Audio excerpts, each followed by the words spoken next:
So I want to show you there's a little bit of a difference between SU-85 and T-34, how you place these. So you can see that I've got a turret neck piece with a skewer set through it that's not attached to a turret at all. And you can see exactly where it comes to.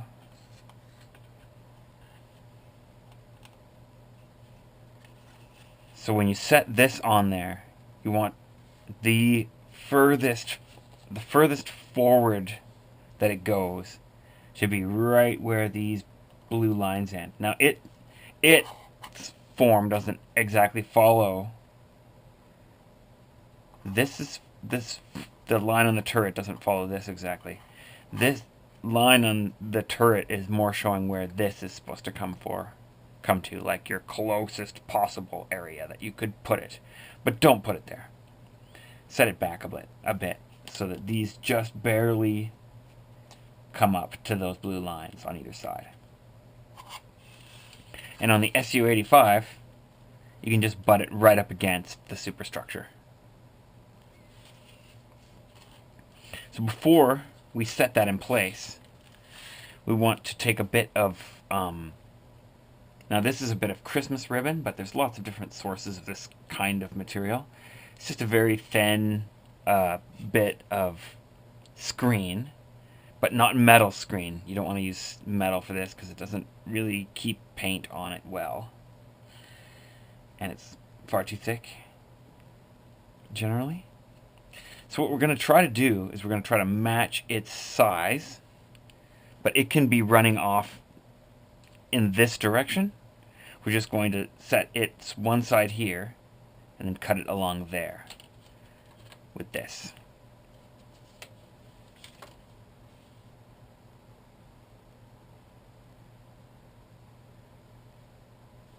So set it in place and make sure that it follows this line here and this line here so that you're cutting square. And then just cut along this transition point here where the screen turns into that blue line. There's a double blue line that becomes the screen symbol.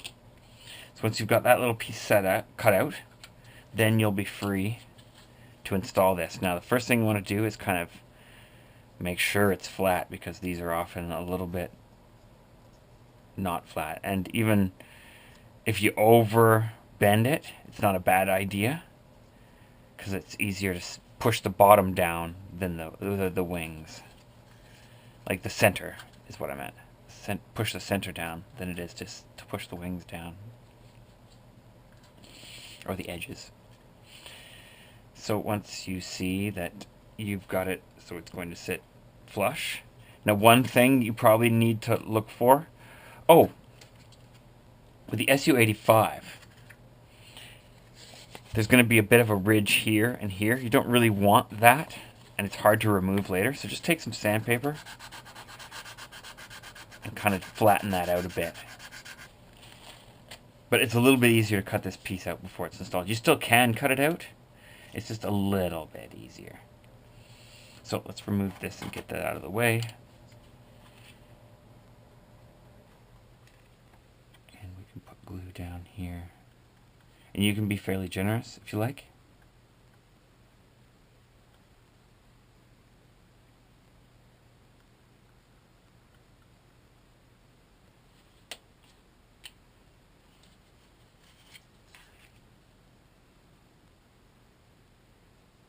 And like I said, just bring those tips up to where you can just barely still see, if you angle it, the blue.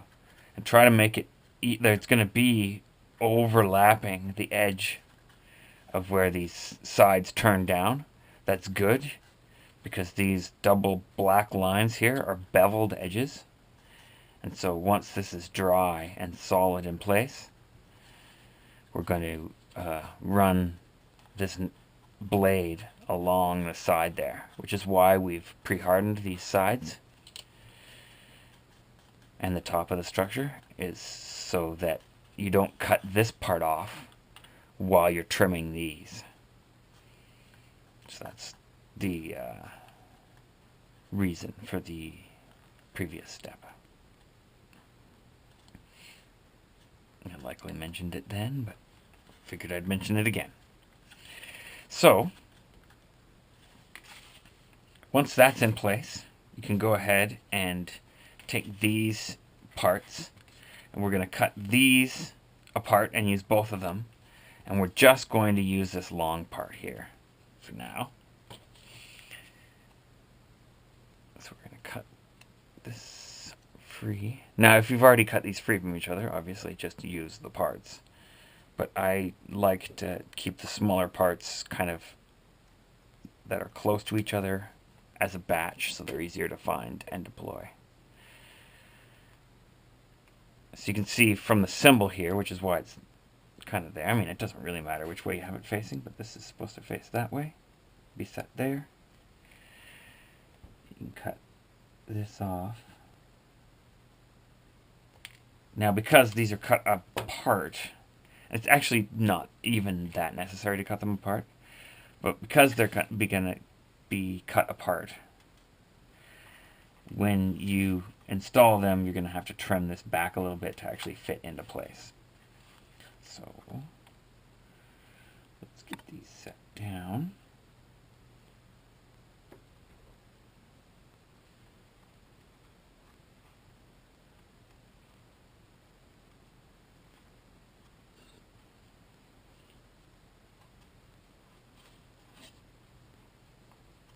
And try to line up so you've got it nicely centered.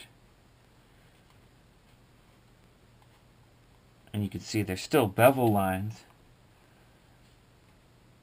but they're offset more into the body of the vehicle because you're beveling it back. So you're cutting that part off now as you angle your blade. But don't do it now. I meant that you will be cutting that off. So line that up and set that in place. And then we're going to, oh, where'd my little bit? There we go. These little pieces in. Now again, you don't really have to cut these apart, but they are technically separate pieces.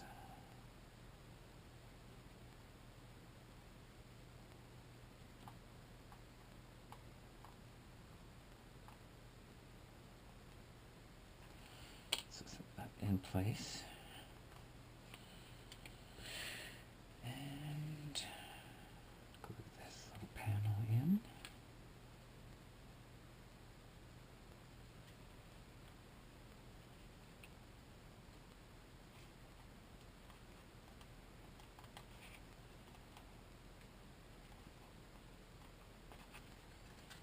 You can see it goes a little bit forward of where it's supposed to because it's been cut apart. And also the space created between this long piece and that short piece. So we just cut it off with those blue lines on either side. It should be pretty easy to just nip that off. Or else this piece won't fit in here. It's especially important on the SU-85 because that piece just won't fit in there otherwise. Or it won't fit right, rather. But this process is exactly the same for both. It's just setting it down that's a little different. So I'm going to set the SU-85 off to the side a bit. Now we can go ahead and install this little piece that we made.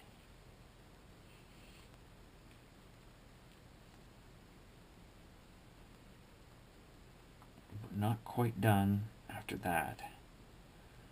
There's one more piece to make.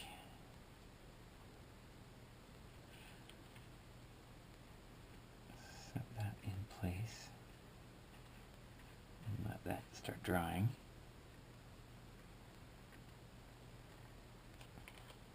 And once it's dry, you can cut it off here, but I mean it's all being beveled, so you don't really have to worry about it. So if you've got a piece, I've got a longer than necessary piece because I've got a lot of vehicles to do, but if you've got a piece of drywall fiber tape, just cut whatever size chunk you have in half, and you're going to set it so that the thick lines that go this way are like right beside each other, not quite on top of each other, but right beside each other. And you're going to set the thin lines so they're offset into the center. It's a bit of a challenge, and you may have to reset it a few times to try to get that effect the whole way across.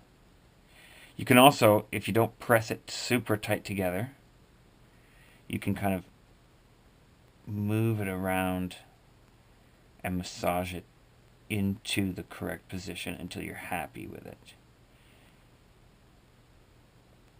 which is a little bit easier than pulling it apart and resetting it, and pulling it apart and resetting it over and over again. So you can see how all the thin lines, I'm trying to keep them about halfway between each other, and all the thick lines are like right adjacent to each other. And from this, we're going to create a bunch of, I think they're intake panels, but I'll just call them screen or grates. Yes, grates, that's what they are. Anyways, I shall continue here. So you're going to take your scissors and you're going to cut pretty much these thicker lines in half, especially on the edge. So cut about half of that thick line off, because you're trying to make really thin pieces. And then turn it around and do that again. So cutting halfway between the sort of thickened double line. So it's wider than a normal thick line will be. It doesn't have to quite be double thickness. You can kind of overlap them a bit, which is what I've done.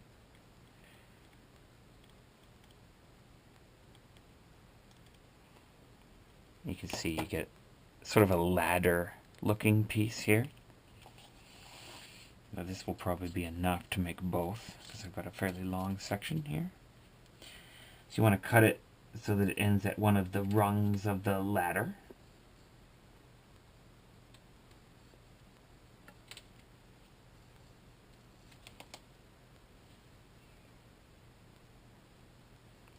And then take that piece and set it in here over these blue hatch marks. And you're going to cut it off right where this panel ends.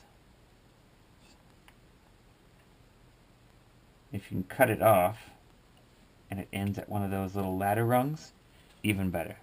But it's not super important, especially for these pieces, that it does. It's a little bit more important for the next pieces we use this for.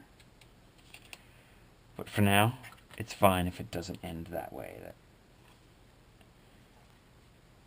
Yeah, the second one won't, but it's not important. Makes the painting of those pieces a little bit more even and easy looking. Even looking and easy. But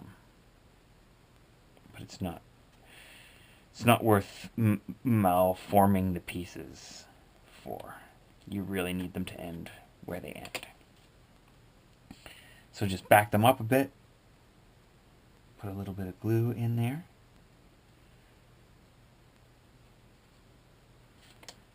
And take a skewer or something. And then push them into place.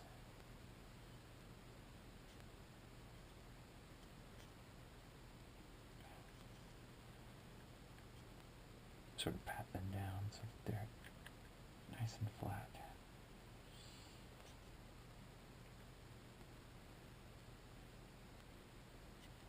If you do have one open end, it doesn't matter which side it ends at. This is going to be, there's another piece that fits there that we'll glue in probably in the next, well, the next detailing of the rear of the chest.